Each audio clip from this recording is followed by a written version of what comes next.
All right, everybody, welcome back to another episode here of your go-to Pacers podcast, Setting the Pace. And joining us, I think this is the fourth appearance on the show.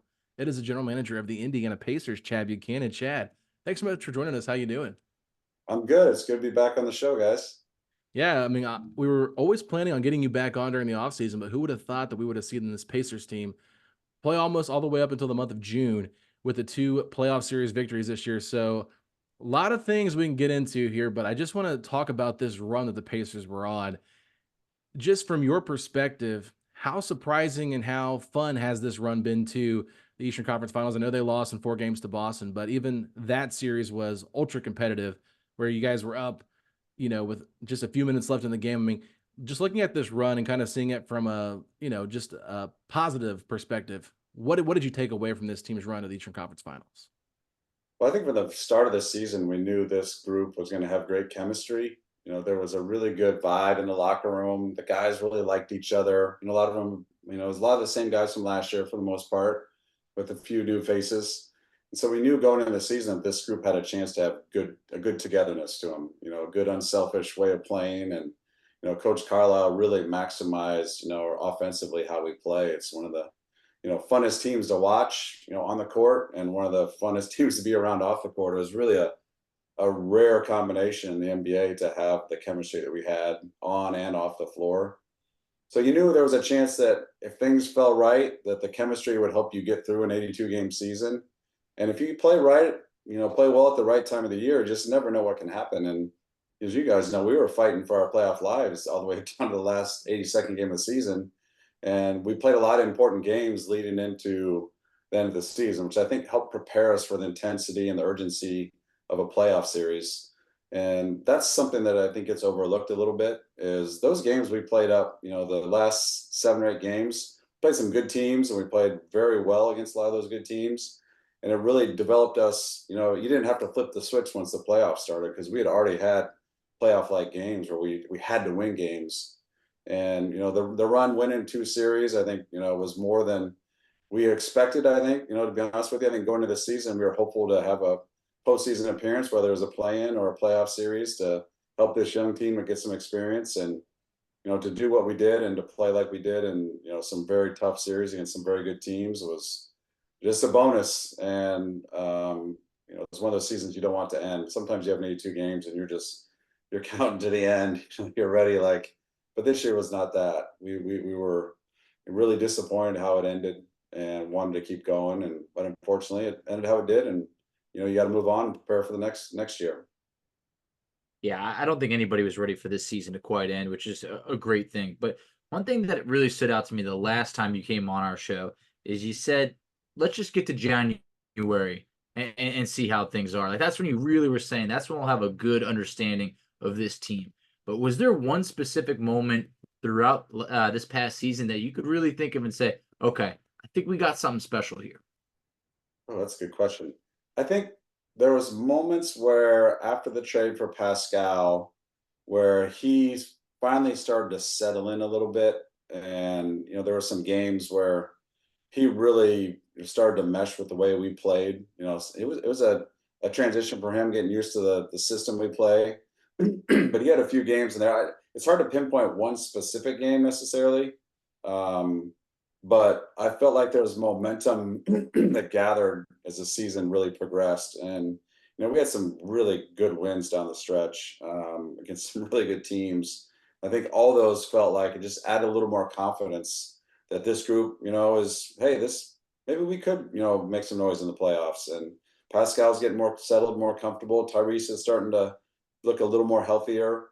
Obviously, we're without Benedict, so we were relying on some younger guys like Ben Shepherd to really, evolve, and he was starting to progress. And so it was just a culmination of games and progress that, our players were making that got you thinking that, hey, let's see what happens here in the postseason. We weren't afraid of any matchup. We had success all season against the top teams, and so I don't think our guys were afraid of any matchup. And so we were very optimistic going into, once we got into the playoffs, we were very optimistic going into the postseason that we could play with anybody. You talk about Tyrese's health, and I know it's a question mark that a lot of people had about it, him just being healthy after the hamstring injury. came back a little bit early against Portland, had to sit out for a few more weeks and then go on a bit of a minutes restriction type thing. And then didn't really miss any time once the All-Star break happened and things like that. But from your perspective and what you know, how healthy was he really during this playoff run? Was he 100% healthy with that hamstring? And obviously re-injures it against Boston. Playing for Team USA this year, obviously, we know that the medical staff's going to be going with him on that journey, as you guys talked about. But just kind of curious, how healthy was he? And do you think that once he's able to really get some time off to heal that hamstring, that we'll see a better version of him in the playoffs? I think Tyrese would never use anything for an excuse. I mean, he was going to play through anything he could as long as he could hold up, basically.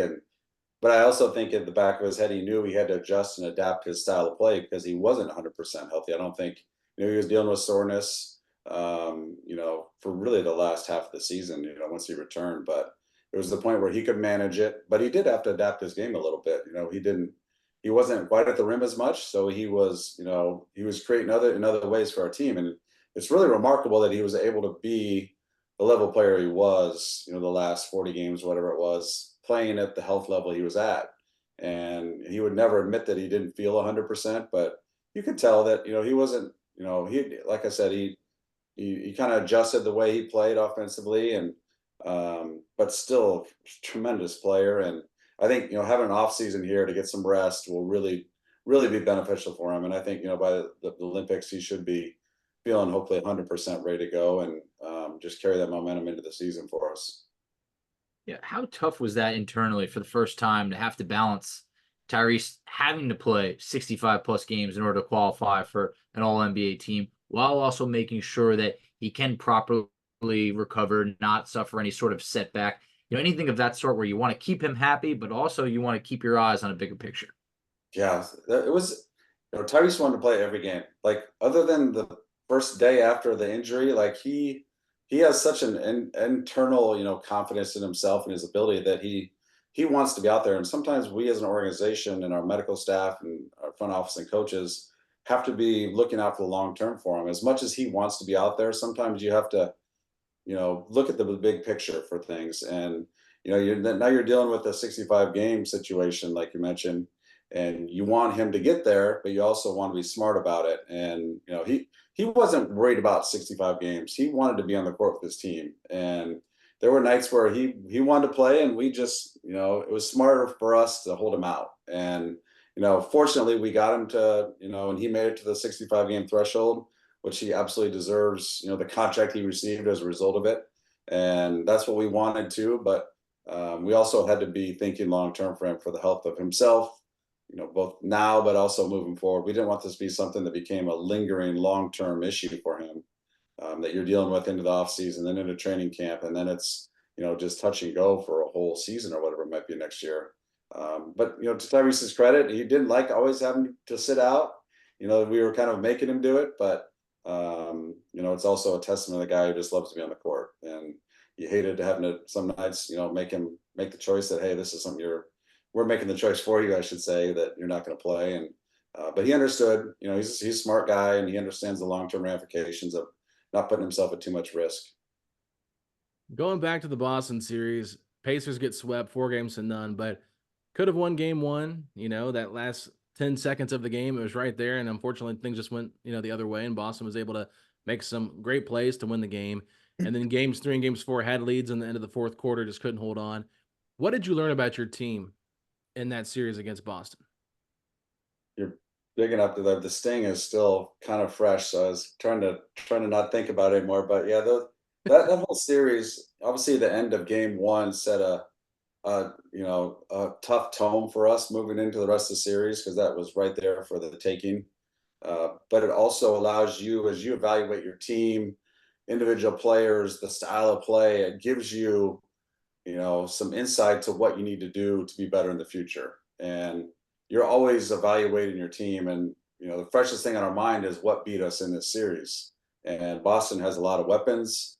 They got 2 tremendous two-way guards that really defend. They got size at the wing that can score and create their own shot. They've got a great team defense. And so those things are in your mind, like, okay, that's what beat us. How can we improve in those areas to overcome that, in a series like that we're facing in the future? So it really is. I think for us, it was a good insight to what our team needs, but more so for our players. I think experiencing that level of defense when Boston needed to buckle down and get stops against us, it was really hard to get a good shot against those guys. And we have, obviously a terrific offense, but those guys, when they knew they needed to get a stop, it was tough. And I think our guys really understand, if you want to win deep into the playoffs and be a championship caliber team, you got to be able to get stops when you need the stops. And we were able to score pretty much all season until those last couple minutes of, especially game 3 and game 4. And I think it was a great eye opener for our players of the importance of defending in the fourth quarter when the game's really on the line. I've heard a lot of former players, really talk about how you need to be able to get your body accustomed to being able to play late into May and into June. Now that Indiana has had, a taste of that deep playoff run, do you think that's enough to change that whole mentality and their training going into this offseason, knowing, hey, you're not looking to just play basketball until mid-April. We're trying to play until mid-June. For sure. We had a couple of players in their exit meetings mention that very thing, that they felt fatigued, towards the end of that, especially in the Boston series. There were moments, I think, as the game wore on and Boston really ramped up the intensity defensively, and there just wasn't a lot of gas left in the tank for some of our guys. And it's really, it's something to, if you want to win a championship, I mean, those teams that we just lost to Boston, they have another 3 weeks left in their season still from the time we finished. And I think for our guys, it's an eye opener again of, hey, I need to be strong. I need to be in great shape. And some is the way we play it. We play so fast that you got to be in great condition. And, to play fast for 82 games is one thing. We played fast for 100 games. And so that culmination adds up on the body. And I think some of our guys are going to adjust the way they train this offseason. Some guys need to get, more conditioned. Some guys need to get stronger to handle the physicality of a playoff game. And each guy really, I think, took something away from that part of, we played an extra 17 games, and it adds up on your body. And I think it was really, each guy took away something that they're going to use this summer to be prepared next year for hopefully a similar run. Now, you said that your goal this season was to make the play-in or the playoffs, but didn't really have expectations of getting to the Eastern Conference Finals. Now that your team has reached the Eastern Conference Finals, obviously expectations are going to be higher. But how do you balance realizing where you guys got to this season, how far ahead of schedule you might be from where you thought you'd be when going about building this team? Is it time now to continue pushing all the chips in to keep making win now moves, or is it still, hey, we had a nice run, but we still got to develop what we have and try to build this team for the future? Well, when we start training camp next year, it's a clean slate. I mean, it's a clean slate for, some of our young guys to earn minutes in a role. It's a clean slate for our team. We're going to have, like you mentioned, there's going to be expectations and there's going to be a target on our back, a lot of nights next season. And this team this year really, thrived and breathed on people overlooking them. And that was an element that really drove us on a lot of nights. We weren't on national TV very much. People didn't pick us to win games. We were overlooked. People weren't talking about our team very much. And that really irked our players and really, motivated them some nights. And that's probably not going to be the case next year, which is good. I think, Coach Carlo says expectations to be good are a good thing. And, we have some young guys that this is going to be new for them. This was their first taste of, playoff success. And now next year, there's going to be expectations to try to replicate that. And there's no guarantee you can. There's plenty of other good teams out there that have young rosters that, can make a jump next year as well. Our job as a front office and the coaching staff is to continue to focus on developing every single player to make a little bit of a jump, whether it's Isaiah Jackson getting one more rebound a game, or if it's Aaron Nesmith, making one less turnover a game. There's like little incremental small things that you can do individually with your development that adds up big for our team. And we don't want to be looking, hey, we go into next year, we want to be the Eastern Conference Finals. That we didn't go in this year saying we wanted to win a playoff series. Our goal was, let's get to the postseason. And so that was our mindset every single day. And if next year, if you go into the mindset of, hey, let's go get to the Eastern Conference Finals, you're looking way past all the steps that you got to go through to get there. And if you jump ahead and look ahead, that's going to be very dangerous. And our success this year was focusing on every day. Every day, our coaches were pushing our young guys. We were trying to get better as a defensive group. Obviously, Adam Pascal added a lot of experience and a veteran voice, which was good for our team. But there's no guarantees next year you get back to where you're at. There's no guarantees you're a playoff team. You may have injuries you deal with, and you're in the play-in, or you're not. You're in the lottery. There's the NBA. There's so much parity now that there's nothing guaranteed for our guys. And one good thing about getting swept, I think that left a bad taste in our players' mouth. Which, if you take the Celtics to 6 or 7 games, you're feeling pretty good about yourself. You're like, oh, we're right there, and you're feeling pretty good about yourself going into the offseason. Well, our guys felt like crap. You get swept, your season ends on your home floor. They're celebrating the Eastern Conference Championship in your arena. That's tough. And I think that'll stick with our guys and really drive our guys next season. But, trying for us as a front office, you mentioned, do we put all of our chips in? There's a couple different paths, you could take. You can continue to develop this group, which we like that, path. Or if there's the right opportunity out there for the right player, we're always going to be looking for that. But we, at the end of the day, we feel good about what we have on our roster right now, and it's going to have to be a really difference-making player to make a move and change up what we got. It's easy to feel good when everything's going great, but when things aren't, that's when you really learn a lot about your team. What sort of insight can you share about this Pacers team when they were facing being down 2-0 against the Knicks, then facing elimination going into Game 6, and being able to rebound from that and win that series in 7 and keep their season alive?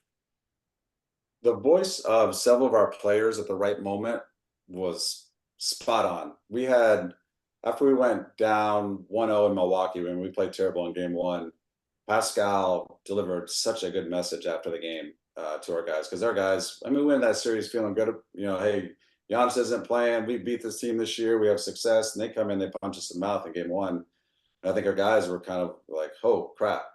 But Pascal, had a great message to the team that night. And that continued throughout the playoff series. When we'd lose a game. You lose a game, you feel like the season's just spiraling down. You win a game, you feel like you're going to the finals. So, but our veterans did a good job of staying even keel, not getting too high about a win, not getting too down about a loss. And when you did lose, there was somebody that spoke up almost every game in the locker room. And those veterans guys, Pascal's got a ring on his finger. He's been through, a series like this, and our guys really leaned on him, and he could feel them looking for leadership. And some nights it was Ty, some nights it was Miles, TJ McConnell, like obviously, James Johnson's obviously speaking, and it was, be in locker rooms, you'll have a veteran speak up, and you'll see 3 guys listening, 4 guys with their head down thinking about themselves, and 5 guys rolling their eyes. But this group, when somebody spoke, regardless of who it was, they were eyes locked in and really listening to the message, which just shows the respect they had for each other. And it could be anybody speaking up, but I thought in the playoffs, when we had some tough moments, tough losses, there was always a player that delivered a great message post-game in the locker room that really settled everybody and got us refocused. We didn't have 2 bad games in a row in the postseason, and I think that was, reflective of the leadership we had in that locker room. A handful of the guys on your roster this year had their first playoff experience, and one of those guys that I felt really stepped up and kind of answered that call was Andrew Nembhard. Andrew Nembhard was the starting 2 guard for this team, and then had to play the point guard role when Tyrese went down for Games 3 and Games 4 against Boston, and really stepped up. When you look at his game and kind of just evaluate where he's at as a player, I know he spent more time playing the 2 with the Pacers than he has at the 1 because of TJ and Tyrese being there. Do you view him as your long-term starting shooting guard, or is that starting spot going to be something he has to continue to keep earning? I think Coach Carlisle would tell all of our guys, you got to continue to earn, your spot. Don't ever be content, don't ever be happy with where you're at. You're either getting better or you're getting worse. If you sit still, the train's going to run right over you. And that applies to Andrew too. Obviously, he had a lot of success playing the 1. That's his natural position. And when we drafted him, we envisioned him, kind of molding himself long-term to maybe be our backup point guard, once TJ got a little older. But, he gets in as a rookie, and, he doesn't make a lot of mistakes, very high IQ. He's tough. He defends. And, our coaches, Coach Carlisle was like, I got to play him. I just got to get him on the court. And then maybe playing him out of position. And, Andrew never was once complained about the role or position or touches or anything like that. And that continued this year. And I think, those games in the playoffs where we didn't have Tyrese, and even throughout the season when he was our starting point guard, he plays with a different mentality. When Tyrese is there and he's playing off him, he defers a little more to Tyrese and knows his role is to really guard, the primary ball handler, and to play off Tyrese, find opportunities when they're there offensively to score the ball, but it's more of a defensive role. When Tyrese isn't there, he's trying to do both, and he obviously had tremendous success. And for us, the game 3 and game 4, and I mean, I just for us to not have Andrew on the team, it would have to be, to move him, it'd have to be one heck of a player, because we think the world of him, and his versatility, his toughness. I think that really came out in the playoffs. Was his toughness really showed. He's fearless. He's quiet, and he's not a rah-rah guy, but he is a tough dude. And love having him on the team. And, for him to be, whatever role it is, I just think he's a big part of our group. Oh man, I think Andrew Nembhard became, a household name, in the playoffs. I really felt like everybody that had not maybe watched his game was now really paying attention. He took his game to the next level. Another guy who's, probably gonna have to earn that same starting spot, that I loved what I saw this year, is Aaron Nesmith. I felt that I don't want to sell this guy short, but it just feels like from the time of the Malcolm Brogdon trade, that we can call it that if we want, where Nesmith was a piece in that deal, compared to then in the playoffs having that matchup guarding the toughest player on the other team, whether it's a Jalen Brunson or a Jason Tatum or anything of that sort. I mean, is this something the front office envisioned when they pulled that trade off compared to present day? Like, how far has he come since being a Pacer? I'd be lying if I told you I thought he'd be our starting 3 in the Eastern Conference Finals, in year 2 with us. During the draft, we loved his shooting. He was a movement shooter who could run off screens and get hot and score the ball. And as he got into our system after the trade, we saw there was a kind of a different side to him. He was a tough-minded, rugged defender. He's more athletic than you realized, and just a guy whose energy and effort every night, every day was so consistent and so steady. And there's nights where he's making shots, there's nights he's not, but the effort, the intensity, the toughness, the physicality, the competitiveness, the emotion is there every single night. And when you've got a team that thrives on shooting and running the floor, playing fast, you need that. You need somebody in your lineup that's willing to embrace the grit, the dirty work. And Aaron does that every single night. And so to see him have success with us and continue to get better and better. I know he didn't shoot it great in the playoffs, but he had a phenomenal year for us. He just continues to get better and better. I think this playoff experience, having to guard some of the guys he had to guard, from Middleton to Brunson to Tatum and all those guys, is only going to help him. I think defensive players become great defenders later in their 20s because they've gone through getting torched early in their career by guys, and they start to figure out how to defend some of these, high scoring wings or high scoring guard, whatever your position you're at. So I think you'll see Aaron continue to get better and better as a defender. And as long as he continues to play with the effort and intensity he has, he's going to be hard to keep off the floor. I think one of the most talked about players that we didn't see a lot this year was Jarris Walker, and a lot of fans were chomping at the bit to see him on the court. And I know that he didn't get a chance to play really much in the playoffs at all, but he was there to kind of experience it from the sideline. So a couple of questions for you. One, what did he learn from this playoff experience, even though he wasn't really in the rotation? And then two, what did you guys learn about Jarris while he maybe didn't get a lot of playing time this season? What did you guys learn about him and the future of his career moving forward? I'd say he probably would tell you that he learned of the intensity that it takes every single possession in a playoff series. You go through regular season games and there'll be quarters or stretches where players just they find a way to coast a little bit, and that doesn't take place in a playoff game. I think he would tell you that was the one thing that he really learned. I think the physicality part, I think he sees some of these guys who are really being physical against our defense, and we didn't always have the matchups to handle that. And so I think he realized, hey, maybe I could help us with some of that. And I think we encouraged him to watch some of these high scoring wing players, from Middleton to Brown, Tatum, all these guys that we're playing against. Like, watch these guys, envision yourself. How would you try to slow these guys down? And so getting him thinking more from the defensive side of the ball. He had such a good year scoring the ball for us in the G League, and that's good, but we want him to be, that kind of utility guy who can do a little bit of everything. And we really need, the defensive side, we need that big bodied guy that can, match up with some of these 6'7", 6'8", 6'9" scoring wings that sometimes are a little big for Aaron. Whereas Jarris has more of the size and the length and the body to handle that.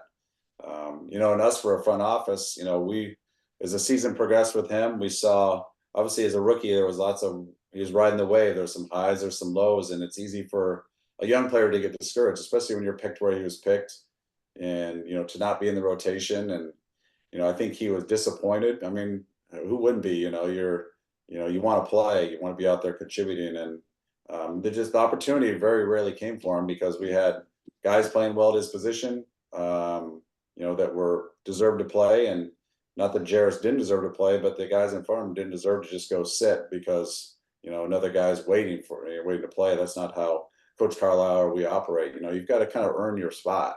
And we wanted to see Jarris every opportunity he got, go out there, play with intensity, play with physicality, play with force.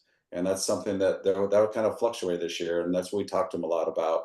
I think this summer it's a real priority for him to learn to use the gift that he's given physically and use his body on both ends of the floor. Because I think he's got very high two-way ability. But it's just going to take a little time. I mean, it's going to take some time for that to come out. And he's got to earn his way. And that's the way the NBA is. You could throw him out there and give him all these minutes, and he develops bad habits. And, it's not how you develop a player. He's got to do things the right way and earn his way. That's how everybody in our roster has been.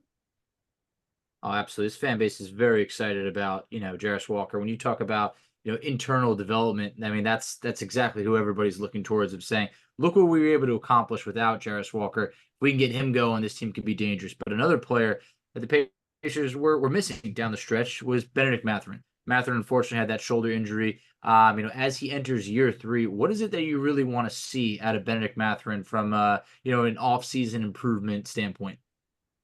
I think Bennedict learned as much as anybody. You asked the question about Jarris, what did he learn, from the playoffs?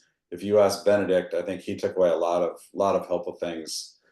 He saw how we play, how we succeed, playing fast, our wings sprinting the floor, sprinting to the corners, quick decisions with the ball, playing, with some effort and intensity and physicality all game long defensively. And I think that really was an eye opener for him. Because I'm sure he's sitting there thinking, gosh, we're having all this success and I'm not out there. Like, I need to play the way these guys are playing. Look what we're doing with this style. Because Benedict has a certain style of game that's very helpful to us on a lot of nights. But it doesn't always fit cleanly with the way the rest of the guys play. And, trying to mesh those two styles together is something that's going to take some time. There's nights where you just need a guy to I'm going to bully my way to the rim and get a foul or get a bucket. But the rest of the guys, we're really moving the ball, making quick decisions.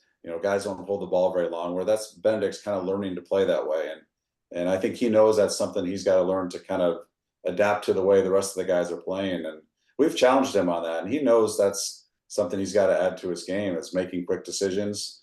And he could be a terrific defender. I mean, phenomenal defender if he really commits to it. And the concentration level it takes to be a good defender is a talent, because when you're guarding a good player, they're just waiting for you to make a mistake, whether that be ball watching or not sprinting back, or your closeout is improper, or you're just fall asleep for a second. You got to have your mind engaged all the time as a good defender. And that's something we've challenged him as well. But I think I know he's gonna work. Like, he's one of the most competitive guys we have on the team, and he wants to be great, and he wants the truth. He wants you to tell him what he needs to work on. And Coach Carlisle is very truthful and upfront with him, and Ben likes that, and Ben wants to be challenged, and I think he's been challenged heading into this offseason to kind of adapt to the way our team plays.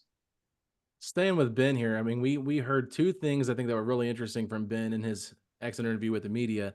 Number 1, he loves to bake, so I'm curious. I'm going to ask you if he's ever baked anything. What's one of those things that you liked? And then number 2, the other thing, he said that he kind of keeps receipts on what people say about him.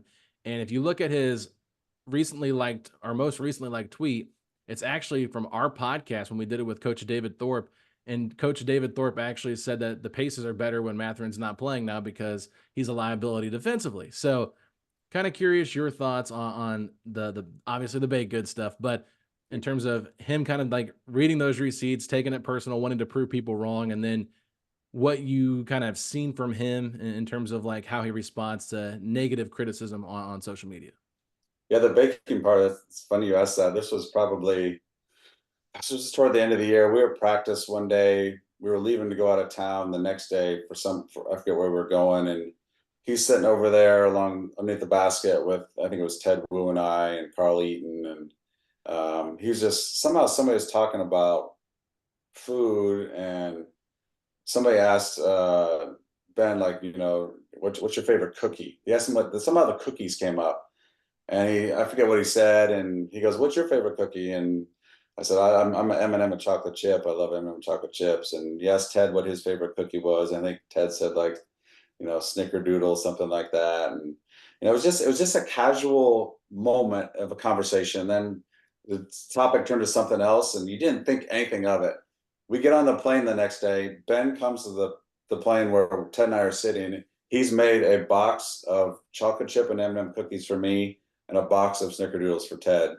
And I'm like, "You made these?" He goes, "Yeah. You remember yesterday you told me this is your favorite kind?" I said, I listened to you guys. I want to make you guys happy. I'm like, that was really nice of you. So Ben was making cookies like all playoffs. Like, he was walking through the plane, handing out cookies to everybody on the plane. And his personality really started to come out. He wanted to be on the court so bad, and if he couldn't contribute on the court, he wanted to contribute some way. And I think maybe the baking the cookies was his way of contributing. But the part of the keeping the receipts, he listens. He is a intense listener. He doesn't talk a lot. He'd rather listen, and he's taking in everything that you say. And he does. I mean, he likes to have a fire lit under him, and sometimes maybe he might twist words that are said about him a little bit because it helps drive him a little bit. And I love that. That was Kobe used to do that. MJ used to do that. So, and I think Ben is always looking for a little edge to he's always been kind of the underdog in his mind, and he wants other people to kind of he doesn't want people telling him he's great. Like, he doesn't like that. He always told me this great story. Tommy Lloyd is a good friend of mine, was his college coach. And maybe I've told you guys this before, but he said Ben used to hang out in his office at Arizona a lot. And Tommy's like, Ben, why are you always in my office? Like, why don't you go out on campus and, have some fun? You're Arizona, look at the weather, the people here, why aren't you out there, enjoying, being a student, and being a basketball player at Arizona? He goes, "No," he said, all everybody out there just tells me how good I am. You tell me all the stuff I need to work on. I'd rather hear that than all that stuff out there. So that was when he's in college, and it hasn't changed here. So that's just how he's wired and how he's made up. And I'm sure if he gets the chance to, anything you say, it's registering in the bank for him, and it's sitting in there for a while. Those were back-to-back great Mathurin stories. I know everybody listening's definitely going to appreciate that. So thanks for sharing that. We're really excited to have him back because, we just think of what could this team be if Jarris and Mathurin are also contributing on a nightly basis with the core that we just saw during the playoffs. That's going to be really exciting. But another young player on this team, Ben Sheppard. I honestly feel that there was a lot of critics for the pick. People thought maybe there's someone a little bit more raw and younger with some upside the Pacers could have gone with. But Ben Sheppard, when the season was all said and done, was starting games in the Eastern Conference Finals, really blossomed defensively. Tell us, the experience was invaluable for him. Tell us about what you really loved about Ben Sheppard as the season, went on. He's a awesome fit with the way Rick, in our offensive system works. It's sprinting to the corners for the wings. It's making a quick decision whether to catch it, drive it, or pass it. And he is in constant fast motion. He does nothing at half speed. He does nothing at 90% speed. It's 100% all the time. He walked into the door to his exit meeting, and it was like Kramer walking into the door at Seinfeld. And I'm like, geez, you just come into a room at 100% too, don't you? He's always got a smile on his face. And the guys in the locker room love that about him. He's the same guy every day, which as a coach, as a teammate, that's what you want. You know what you're getting every night from Ben. And as he gained more confidence as the season went on, and his role started to, advance into something bigger and bigger, and to be starting in the Eastern Conference Finals as a rookie was, he it was never I can't believe this is happening for him. He's just like, I'm just going to play the way I've played all year. This is just how I've played my whole life. And he's a great fit with us because he doesn't try to do anything out of what his skill level is. And I think you'll see as he gets older and more mature, he'll add more stuff. He'll be able to do more things off the dribble. I think you'll see him get a little stronger, a little more physical. And his intelligence, on the defensive end will only get more and more as he gets more experience, because his effort is always there. He and Aaron, I mean, those guys just play so hard defensively. And, there's certain matchups that they don't have the size or maybe the length or whatever it might be. But the effort is always going to be there. And I think as they, Ben's another example of a guy, as he gets more experience under his belt, you're going to see him evolve. We talk about, a guy like Kentavious Caldwell-Pope, could Ben turn into something like that, or a Danny Green, a guy who's just a piece to wherever he goes, the team wins. And that's just kind of because he plays winning basketball and guys respect him and coaches trust him. Well, I know KCP is a free agent this year, so just saying, if you want to bring him into the team, get him some time there with Ben Shepherd, that'd be interesting. But I know you can't talk about that, but just had to bring that up. Anyway, really exciting, though, to see him in this rookie season get that experience, and really wasn't playing in the rotation because Buddy Hield was on the roster before you moved him. So just kind of seeing him jump into being a starter in games 3 and games 4 when Tyrese goes down was really cool to see, and just the development from him. But for a team overall, I know you talked about what you saw from the Boston series, but what do you think this team is missing to make them take that next step to being a better playoff team? I think it's really centered on the defensive side. I think if we can be a team who, when we need to, we don't have to be a top 5 defense. That's probably not in the cards for just how we play and, our personnel makeup as is. I mean, we are an elite offensive team. And if we can get to the point where we can get timely stops and we know, hey, we need this matchup tonight, or this quarter, or this possession, we've got to buckle down and really come together and get stops. I think that is the key to our, to growing next year. I think, like I mentioned before, Boston showed us that, when they had to come together and get a stop, they did. They had 5 guys that were really connected. I mean, we're connected offensively, unbelievably.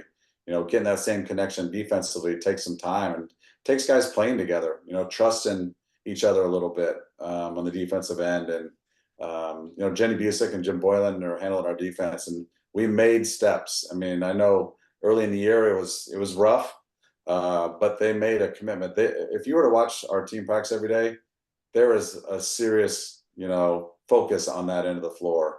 And it just takes time. It takes an experience like going through the series against Boston, and even New York. Those guys were physical and tough, and you had to defend. You had to be locked in to get stops against those guys. And you're hopeful that experience helps elevate us defensively next year, and it becomes just as important to our guys as scoring the ball is.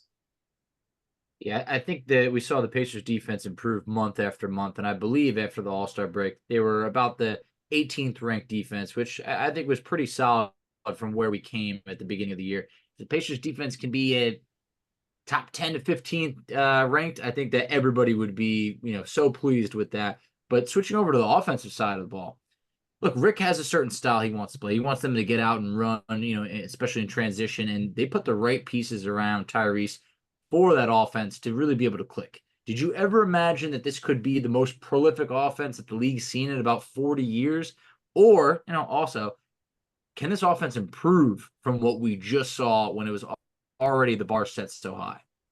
Yeah, I never would have projected we'd have one of the all-time best offenses. I knew Tyrese was a terrific, lead guard and creative player. And, when your best player is a pass-first guy, you have a chance to be really good offensive team. Now, did I ever think, or we ever think we're going to be one of the historic best offensive of all time? That's just a credit to our players and to Coach Carlisle and his staff for maximizing that. I mean, I never had a game worried about how we're going to score. You never worried about that. It almost felt like whatever lineups you put out there, you had a chance to score or get a good shot. So how do we become even better?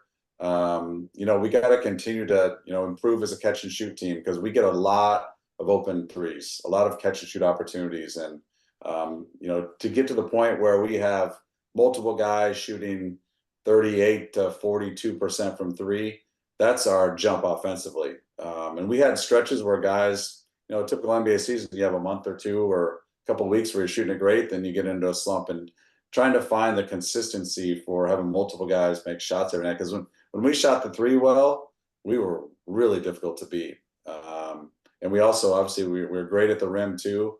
If you have that balance where you got guys catching and shooting at a high clip, that's how our offense becomes even better. But, a lot of credit to Coach Carla. I mean, we were, it was a fun team to watch. And sometimes you take it for granted of how easy it was for us to get open shots and, open opportunities to score the ball, because you watched us, every single night. You guys were watching us every night. And sometimes you got to step back and just enjoy how we played, how the ball moved and how we shared the ball and cut and, attacked the rim. And it was a fun team to watch play on the offensive end.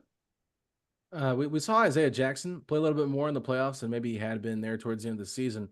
What does he need to do this offseason to really kind of solidify that backup center spot for him moving forward?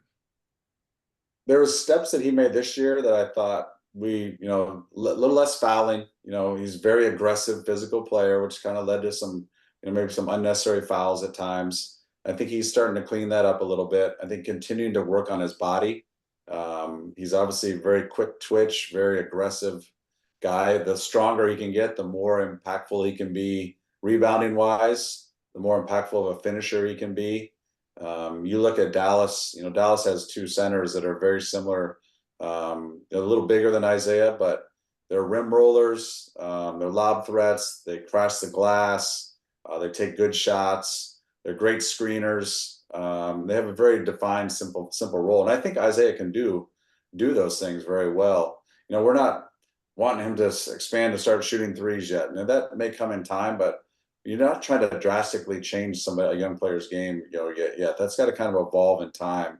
And getting him to the point where he's a guy who continues to play with the edge he's got a real fierce, toughness to him, that, I love. Like, he does not back down from anybody, like nobody.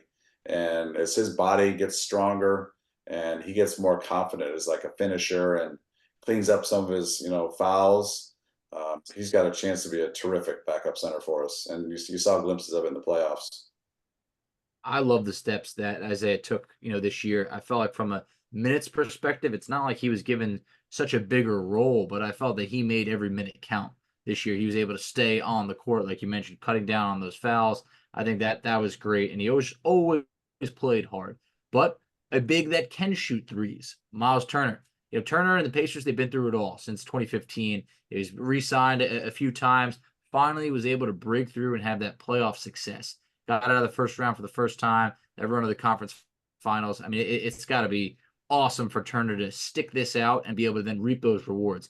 He has 1 year left on his contract. We don't need to get into further that stuff. But what have you enjoyed about Turner the last 2 years, being that lone starting center, compared to the previous years where he was, playing alongside Sabonis, just as Turner as the starting center? What have you loved? It's like you've kind of let the dog who's in a cage, you let him out, let him run a little bit, let him kind of breathe a little bit and kind of, show what he can do. Playing with Domas, they tried to make it work, and obviously it wasn't ideal as you watched more and more of it. But, once Domas was gone, it was Miles' spot, and you've added Tyrese. It was a lot of good things coming together for him. And he'd always been, a guy who's a team first guy, who wants the team to do well. He wants to play the right way. Very coachable. He became more and more professional with, taking care of his body and, becoming a vocal leader. And so you saw growth from him in so many different areas. I think the arrival of Tyrese really sprouted and blossomed, helped Miles blossom.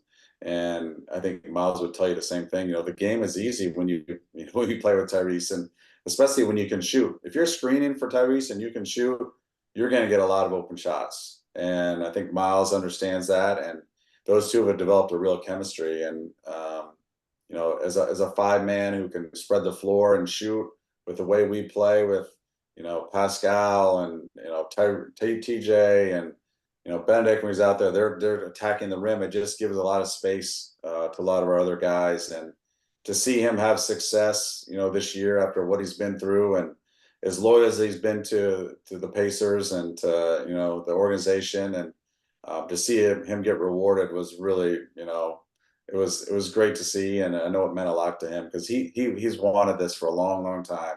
And to see it happen for him was really rewarding. I have a couple of things I want to kind of get you to talk about here with Miles. Number one, his contract situation. He's going into this offseason. He has one more year left on his deal, but I know that with the renegotiation contract you guys signed last season, there's obstacles you have to climb, and I know that I don't think you can actually offer him an extension next season. So just kind of elaborate a little bit more on that so fans can maybe understand how that all works with that contract stuff. And then number two, we saw teams, especially with Siakam now on the roster, putting their fives on Pascal at time, or maybe even putting their five on Nesmith at times, trying to get rid of Tyrese and Miles being so effective in the pick and pop by putting a wing on Miles. What does Miles need to do to get better and take advantage of those mismatches when teams try to use that to stop Indiana's offense?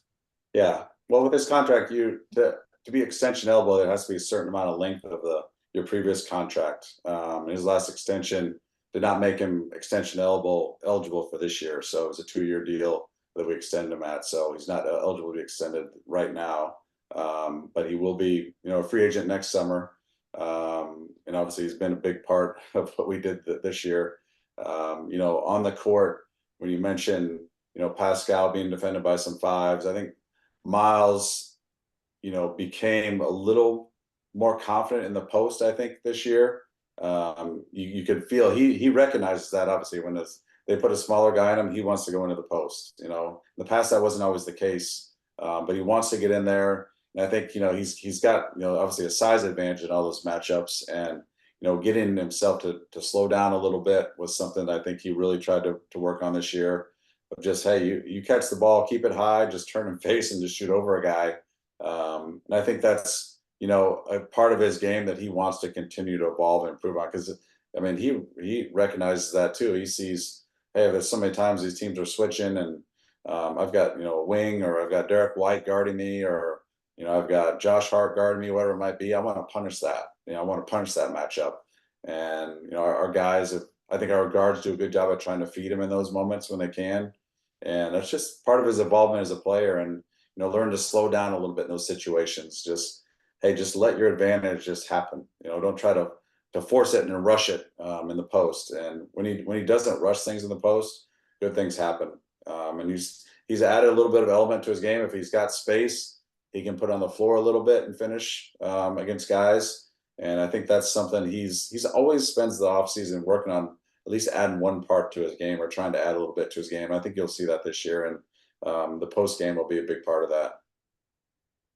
He had some ferocious dunks in the playoffs, and I felt like when Turner was really being aggressive and dunking the ball, he was getting the free throw line more, and that's exactly what the Pacers needed at times. But another guy who has a pending contract situation is Obi Toppin. I absolutely love the trade for Obi Toppin. 2 second-round picks. Still don't know how you guys pulled it off to this day. Do it 10 out of 10 times. But can you tell us what surprised you the most about Obi, and why you love that fit with the Pacers? Surprising thing, I would say the catch and shoot really became consistent and steady, and to the point where you were disappointed when you didn't kind of let it fly. Where you felt like you had some space and he might shot fake and drive it, or he might just move it, and you want him to just kind of let it fly, because you have so much confidence in his shooting. And I think another thing that surprised me a little bit with him was there were nights defensively where he really, really impacted the game. And I think he took on the challenge some certain matchups, certain nights when we really needed it. And the fit, we thought when we traded for him, the fit was going to be a chance to be very good, because we can really run. He really gets out. Like I said, coach likes our guys to sprint the floor. He does that as well as any power forward in the league. And the personality in the locker room was a clean fit too, and very well respected, very well liked by players, coaches, staff. And I think it was just a very, very good year for him. I think he felt he kind of found a home with us. He thought this might be a good spot for him, and we got here, and I think he really enjoyed the fans. He enjoyed the system. His family seemed to be happy here as well. So can't say enough good things about how the type of season he had. He was our only player who played 83 games regular season, didn't miss a playoff game either. So that's a huge deal anymore in the NBA to not miss a game. So told him, we actually presented an award to him in his exit meeting for that. So that's a very big deal in our league, and happy for him and all that he did for us this year. And like I said, hope he's with us moving forward. Yeah, I definitely think you could tell his connection with the fan base too. Just the special moments he did pregame, always having someone throw him a lob pass there before he'd go back to the locker room, sign autographs, things like that. It's a little things like that that go a long way for players and connections with fans. But speaking of the other power forward you guys brought in, Pascal Siakam, we talked about it on the last podcast interview we did with you around the All-Star break, how this was kind of like your free agency move earlier in February, knowing that that's kind of how things are going to be going when moving forward with the new CBA and salary cap and all that. So getting Pascal, we know that the goal from Carlisle and Tyrese is to bring him back. I know you couldn't talk about contract stuff at your exit interviews with the media, but just what kind of impact did Pascal Siakam have on this team? And now that he's potentially coming back, what could that mean for the full length of a season to have him on the roster compared to just 41 games, playoffs, let's go. Let's just hit the ground running now, maybe to have a full offseason with Pascal before you bring him back if you're able to. What kind of impact could that have on this team? His impact this year was felt immediately, from the sense of a guy who's had a lot of success in his career, who comes into our locker room with instant credibility, and like I told you before, our guys, when anybody else talks in our locker room, the eyes are locked in on him. And now you have a guy coming in there's instant respect because of what he's accomplished and the type of player he is on the floor. So you felt his impact right away, and from a leadership standpoint. And we were hopeful that the fit was going to be strong, because he's at a position where we've kind of been trying to upgrade and improve over the last few years, and his ability to do a lot of different things is the type of player that Rick likes. The guy that can, he can take a defensive rebound and go with it. He can, post up. He can face up in the elbows or the mid range and create a basket for you. He's an underrated passer, and he's just a very difficult cover for defenses. And we thought, if we're at the kind of point in our season where, like, gosh, we're in this playoff range. Like, does he get us over the hump into being a playoff team? And we were hopeful. That's bigger reason why we did the trade, is we thought this is the guy that can help us establish us as a legit playoff team this year. And he did exactly that. And you knew there was going to be games and moments in the playoffs where his experience was going to be needed, and you saw it. I mean, there were certain moments where we just had to give him the ball and let him go get a bucket, and he did that.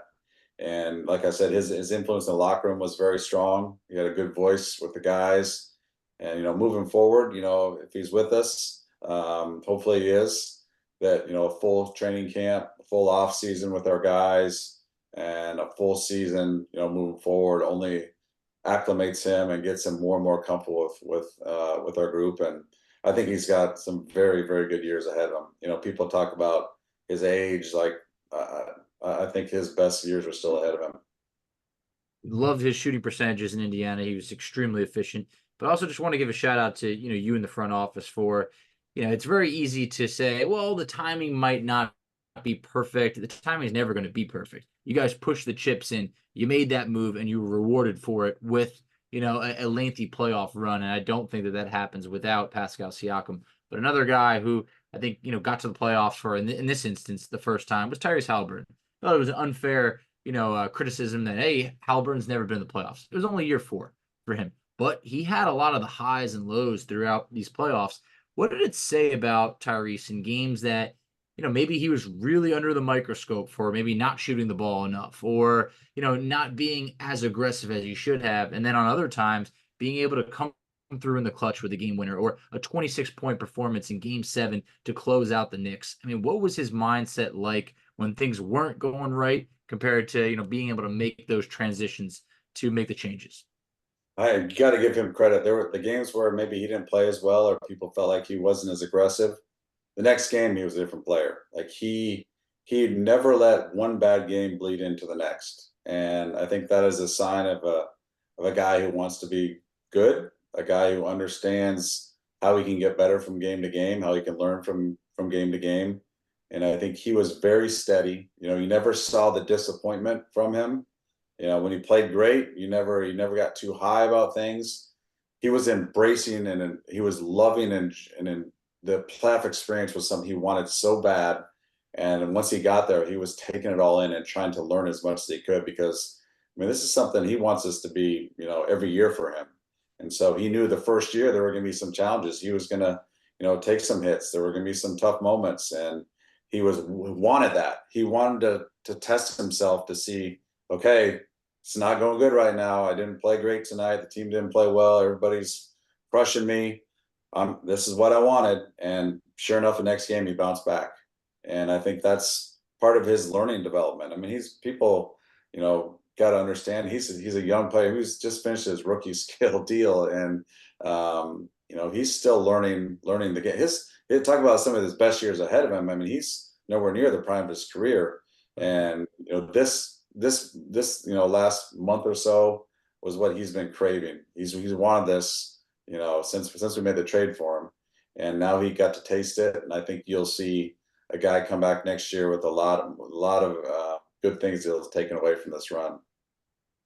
Yeah, he's going to be with Team USA. We talked about that earlier on the podcast, but curious, what are you hoping that he takes away from that experience with Team USA this year compared to who he was with last year on Team USA? You see so many players come back from a USA basketball experience and have outstanding years. Anthony Edwards, Paolo Banchero, Tyrese, you can go back and, previous years where players do the same thing. And I think you saw that this year, but I think one thing I think he'll be able to take away from this experience is that some different guys in the locker room that he can learn from. He can pick the brains of, guys that are, champions, future Hall of Famers, of how they train, how do they eat, what are their sleeping patterns, how do they work out pregame. And those are the types of little things that may seem like not a big deal to the average fan or, player, but Tyrese is so serious about being good. He's not going to let those opportunities go by without trying to learn from each guy. And you're hopeful that he learns a little bit of something from each player. It may not be, maybe he learns something from Steph, and maybe learns something else from, Anthony Edwards. They learned something else from, whoever else it might be. And he just takes away a little bit from everybody to help him. And that's a golden opportunity that I guarantee you he's not going to let go by. No, we're really excited for that, and it's definitely a lot of basketball, but it's going to be basketball that benefits him long term. So, but I also feel like it would be a crime not to bring this guy up on this episode with the season he had, and that's TJ McConnell. I think everybody could remember going into this year, the quote, teary-eyed Rick Carlisle having to tell McConnell he might not be in the rotation, for the most part, but that didn't last long. It really only lasted it felt like a game or two, but McConnell put together an incredible season. It carried into the playoffs. Can you talk to us about the impact that McConnell has on and off the court, especially the stuff that's never going to show up in a box score?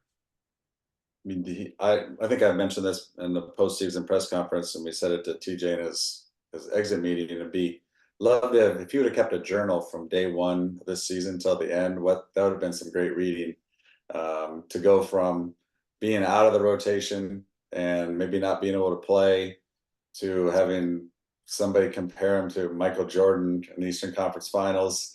That's quite the run of a year for him. And when he wasn't playing at the beginning of the year, he was the first guy up on the bench supporting his teammates, never pouted, never sulked, never let his situation dictate his mood around the guys. And he's disappointed. He's one of the most competitive guys in the NBA, and he wanted to be playing, but he also understood that, hey, if I let my disappointment, show, it impacts this team, and I don't want to do anything that's going to hurt this team. Like he's so self-aware of that, and he's such a smart guy that he handled that brilliantly. I don't know how you could have handled it any better.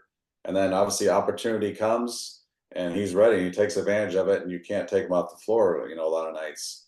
His impact of his personality. I mean, you guys see him on the floor. He's very engaging with everybody, from his teammates, his coaches, the opponents, coaches, fans, referees. That's just the nature of who he is. But he's a guy that just brings like a good energy to everybody's around, and our staff, love him to death. Front office, ownership, fans, everybody. I mean, how can you not love what he's about? And on the court, to see him have success at the highest level in the playoffs was one of the coolest things. Because he's paid his dues. Obviously, he's been overlooked his entire life, and to have success at that level, and to have people recognizing his play and what he's about. Because we've watched it for the last 4 or 5 years here. Us Pacer fans, and we've seen it. Now the world really got to see it, and it was great to see him get the recognition, because he's a big part of what we do and who we are. Yeah, I mean, honestly, I think it was just such a special run from him. Every time I would talk to a fan or anything like that, they would always come up to me and be like, "Man, TJ McConnell." That was the first person they'd mention almost every time. And I think he's one of those guys you can look at and feel a little bit relatable, because he is a smaller guy. He's, one of the more, I guess you could say, that looks unathletic compared to the rest of the guys on the team. So just one of those things where it's really cool to see him kind of have that success. And kind of what you talked about with Mathurin earlier, he doesn't like to be told how great he is. McConnell hates getting a lot of praise for what he's doing. You definitely see a different side of him on the court versus off the court. And I think you said it on JMV with him that you want to have McConnell as a pacer for life if possible. So just the longevity of TJ McConnell. Obviously, I know that you guys have a team option on him. It's partially guaranteed. You could pick that up. Maybe come to a new contract extension with him this season or this offseason as well. So what is that goal, and what is that contract potential? I don't know if you can give me the numbers, but like what kind of contract can you guys actually give him for an extension, and how important is it to have him on the team, even if he starts to in the next 3 or 4 years fall a little bit off from where he's at now talent wise, just the importance of having him on the roster? Sure. Yeah, he's eligible for an extension. He's a guy that, as you look at his age, his contribution, where his career is going, his production levels going, you don't see a real drop off from him yet. He's been such a huge fiber of who we are, that it'd be hard to envision your team without him. Now, this business has no guarantees. You can't guarantee that he's going to be here for the rest of his career, but you just know who he is and what he's about. You'd hate to lose him. And I know he's happy here. He enjoys Indiana. He's valued here. And so, moving forward, like I said, there's no guarantees with anything, obviously, in our business, but he is a guy that I can guarantee you we really value and love having on our team. And we would look a lot different moving forward if he wasn't with us. Hey, that's for sure. I don't think anybody could have envisioned what we saw last year, but it was a blast, and it just shows that, hey, everybody in this league, they're really competitive, they're really gifted, and if given an opportunity, can make the most of it. And I feel like McConnell made the most of his opportunity. But my next question is a little bit random, I guess. But look, no one's asking you to pick maybe your favorite kid or anything of that sort. But is there one player on this roster, whether it was through the draft or trade or free agency, that you could say in your gut, like, you had to have them, you're really happy with their development? Is there a player that you could share? Gosh, that's a tough one, because you're happy for all of them when they succeed. And no cop out answer. You got to pick one now. Yeah. No Don't going talk, around. Don't talk around it. We want the truth. Well, seeing Miles go through everything he's gone through with us, and to have, the season we had, it's rewarding for all of us, because he's been loyal to us for a long time. And when there was times where maybe he didn't have to be, but he was. And to see a guy get the fruits of that and be rewarded for that was cool. But gosh, I could make a case for every single one of them. I know my 7-year-old son would tell you it's Obi, because Obi's daughter and him, like, my son is gaga over his little daughter. So he's that would be, you could ask everyone in my family, they watch every game. It's probably a different answer for them too. But I just like seeing good guys get rewarded. And, we have a good group of guys that got rewarded this year at a really high level. And that's a tough one to answer. But if I had to pick somebody, I guess it'd be Miles, because he's been here the longest and has been through a lot with us. Yeah, you talked about his loyalty to you guys, and I love that clip that your social media team got for the Game 7 victory in Madison Square Garden, where you and the front office were out there, congratulating everybody. And Kevin Pritchard, I mean, he was just on another level. He was so excited. But I'll never forget when Miles and him embraced, and Miles said, "Thank you for believing in me."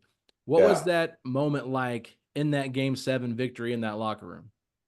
Oh, it's complete exhilaration, as you can imagine. I mean, to go in there with the pressure of your season's on the line, to do it on the road against a team that you've just been, fight with for 2 weeks, and to come out and play your best game in the biggest moment of your season, on the biggest stage of your season, was so rewarding. So, every little guy, every celebration with each player was different, and every celebration with staff member was different, because they've all had different experiences, how long they've been here, what their role is, or things like that. So that locker room that was the highlight of my 20 years in the NBA. That night, that locker room after the game was it's just something I'll never ever forget. And seeing the players respond to Miles when he came to the locker room, and how happy everybody was for each other.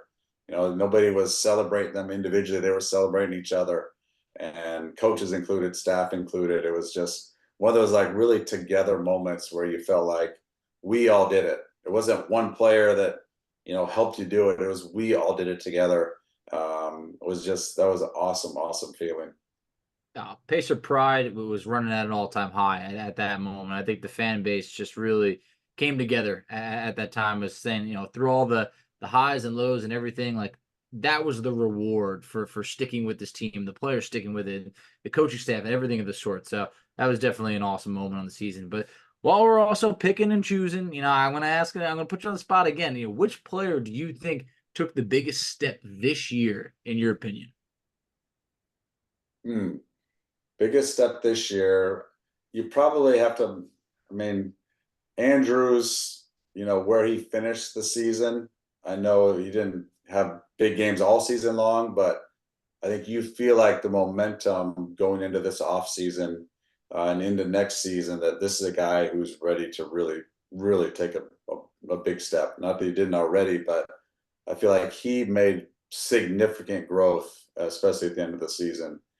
And he's another guy who's going into an Olympic experience this summer with Team Canada that will benefit him as well. And we had so many guys take good steps forward this year. Like our coaches they've done such a good job of developing our young players and embracing that that challenge of a young guy who's got tools to work with that you want to develop and fit into our system. But if I had to pick just one guy, it would probably be Drew.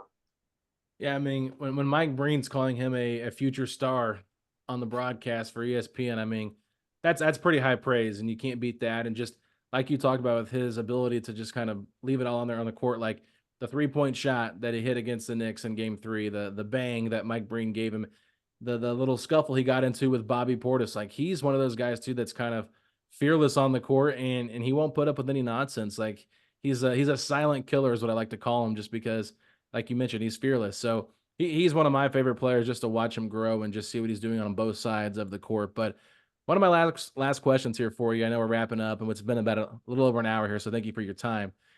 The salary cap situation. I think people are very confused on what a cap hold is and how that works. So everyone thinks that the Pacers have cap space this offseason when they really don't. So could you kind of explain just very quickly in a GM's speak here what your cap space actually looks like compared to what people might think it looks like based on a quick Google search? Yeah, well, right now, with cap holds, if you want to retain, the rights to sign one of your players, you have to, extend a qualifying offer, which is, it's a hold on your books that takes away what seems like would be cap room. We're not going to be a team unless we do significant moves that we're going to be in a position to have cap room this summer. But we do have the flexibility to sign and retain some players without going into the luxury tax, depending on what some of those players cost to retain. So Unlike the last few years where we've been well under the cap and had room to go spend in the summertime above a mid-level type offer. Barring some drastic changes to our roster and our books, we will not have that this summer. But that's okay because we have the ability to retain a lot of our guys and the ability to bring this team back for the most part. And we like that. We like that option. There's limitations in the CBA moving forward for other teams that don't apply to us necessarily. We've always been very conscious of our books and trying to build this team smartly, what leaves us, the ability to add, players and not be in a position where we have to get rid of players because we've made a poor decision financially where we put our team with our books. So, but we feel good about things moving forward with our young group and our ability to hopefully, keep a couple of our guys and, continue to try to build this team piece by piece. We don't want to, I think everybody's like, hey, you're in the Eastern Conference Finals. Let's go for it. Let's, go all in right now. And maybe that opportunity is out there. I mean, but we're also these teams that, make steps to get to a championship level team. It doesn't happen instantaneously. And you got to be smart with each individual move you make. And it may not happen like all at once. It may take, a year or two, a good move each year that adds up to putting yourself in a position to win a championship, because that's what we all want. Absolutely. I mean, it's definitely what everybody wants. And I think fans are more excited about the future of this team now that they've had a little bit of taste of success and all that. So just to kind of close things out here, is there any message you'd like to give to the fan base here? Because this team went 6-2 in the playoffs when they were played at Gainbridge Fieldhouse, had a chance really to go 8-0 maybe. So just kind of curious if you wanted to maybe give a little shout out here to the fans as we wrap this one up. No doubt. I mean, this was our fan support this year. I mean, it'd be hard pressed to find. I think the only environment I experienced this year that was louder or more intense than any of our playoff games was, Game 7 Madison Square Garden. And our fans were so good this year. And every night out, they sensed when our team really needed them, and they responded. And our players recognized that. I mean, I can't tell you how many times in the locker room post game that our players would be talking about it. Like how great of a crowd that was. And they feel a responsibility to play well and to play hard for our fans, because they're sacrificing money and time and energy and, travel to come support us. And they understand that. We have a really, really bright group of guys that understand, something like that. And for our fans to stick with us, I mean, it's been a tough couple of years, I know, for us getting to where we're at. And there's no guarantee that next year is going to be the same. We hope it is. We hope it's even better.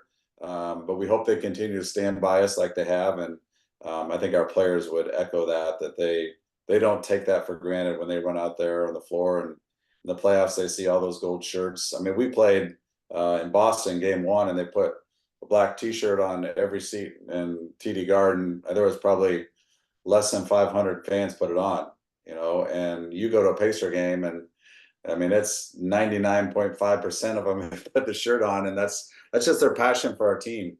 And I think we have the best fans in the NBA. And I think everybody in our organization would second that as well. Chad, it's been an absolute blast. This season was something none of us will be forgetting anytime soon. I can promise you, we ain't going nowhere. And this season definitely created a lot of new fans that will always look back fondly on the 2023-2024 season. So we want to thank you very much for coming on our show. It's not something we take lightly. Thank you very much for, spending the time going through everything. We can't wait for this offseason to see what this team does next. Me too. Thanks for having me again, guys. Anytime.